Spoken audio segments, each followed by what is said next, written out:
السلام علیکم ورحمۃ اللہ وبرکاتہ۔ حقیقت اسلامک ٹی وی میں آپ سب کو خوش آمدید۔ بسم اللہ الرحمن الرحیم۔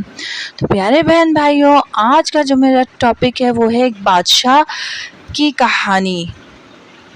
ویڈیو شروع کرنے سے پہلے آپ سب سے گزارش ہے چینل کو سبسکرائب نہیں کیا، نیچے ہی ریڈ کلر کا بٹن ہے اسے دبا دیجیے اور ویڈیو کو لائک اور شیئر کر دیجیے صدقہ جاریہ سمجھ کے۔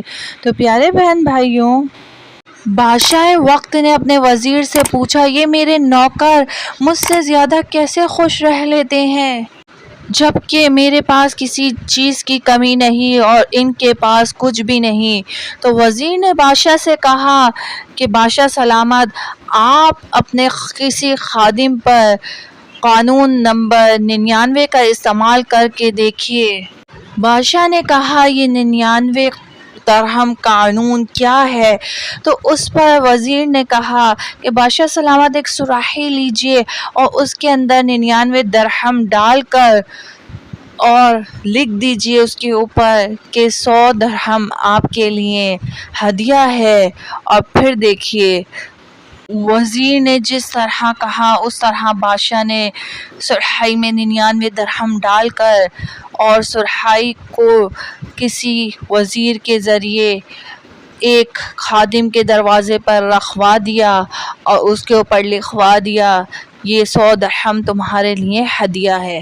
دروازہ کھٹکھٹایا گیا، اس کے بعد وزیر اور بادشاہ وہاں سے ہٹ گئے اس سے پہلے ہی، بلکہ جیسے ہی دروازہ کھولا خادم نے اور وہ سراحی اندر لے گیا، جب اس نے پڑھا 100 درہم اور اندر سے 99 درہم نکلے تو اس نے سوچا یقیناً 1 درہم کہیں کھو گیا۔ ساری رات جو ہے وہ درہم ڈھونڈنے میں بیوی، بچوں اور اس خادم نے لگا دی۔ خادم کے اوپر ایک دم سے چڑچڑاہٹ اور غصہ چڑھ گیا کہ آخر درہم کہاں گیا۔ بیوی سے چک چک ہوئی، بچوں سے چک چک ہوئی، ساری رات اسی میں گزر گئی مگر وہ درہم نہ ملا۔ دوسرے دن جب وہ خادم بادشاہ کے دربار پہ اپنے کام کے لیے پہنچا تو مزاج بھی جو ہے وہ بغیر سکون کے تھا اور کام بھی جو ہے وہ چڑچڑاہٹ کے ساتھ کر رہا تھا اور شکل پر مایوسی آیا تھی۔ بادشاہ نے اس کو بغور دیکھا اور وہ سمجھ گیا کہ 99 کا قانون کیا ہوتا ہے۔ یہ انسان حوث کا پتلا ہے اور جو اللہ تبارک و تعالیٰ اس کو نعمتیں نوازتا ہے، وہ ایک نعمت کے خاطر ان 99 ملی ہوئی نعمتوں کی ناشکری کرتا ہے، جس کی وجہ سے جو ہے وہ بے سکون ہو جاتا ہے۔ تو اسی لیے کہتے ہیں کہ جو اللہ تبارک و تعالیٰ نوازتا ہے اس میں خوش رہیں اور اسی کو نعمت جان کر خوش رہیں۔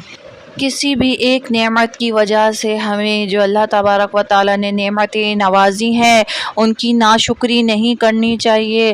اللہ تبارک و تعالیٰ کا احسان ہے کہ اس نے ہمیں اتنا بھی نواز دیا۔ کئی لوگ ایسے ہیں جن کے پاس کچھ بھی نہیں اور اللہ تعالیٰ کا شکر ادا کرتے ہیں۔ تو یاد رکھیں، اللہ تعالیٰ اگر کسی کو کوئی نعمت کم دیتا ہے تو اس میں بھی اس کی کوئی حکمت چھپی ہوتی ہے۔ اللہ تبارک و تعالیٰ ہمیں صبر کی توفیق مرحمت فرمائے۔ پیارے بہن بھائیوں، اگر ویڈیو پسند آئی ہو تو چینل کو سبسکرائب کر دیں، ویڈیو کو لائک اور شیئر کر دیں۔ ایسی اچھی کہانیوں کے لیے آل نوٹیفیکیشن بٹن کو بھی دبا دیں تاکہ آنے والا نیا واقعہ اور اچھی نصیحت آموز کہانیاں آپ تک پہنچ سکے۔ پیارے بہن بھائیوں، میرے چینل پر اچھے واقعات اور کہانیاں موجود ہیں، ضرور وزٹ کیجیے گا۔ مجھے اپنی دعاؤں میں یاد رکھیے گا۔ السلام علیکم، اللہ حافظ، اللہ نگہبان۔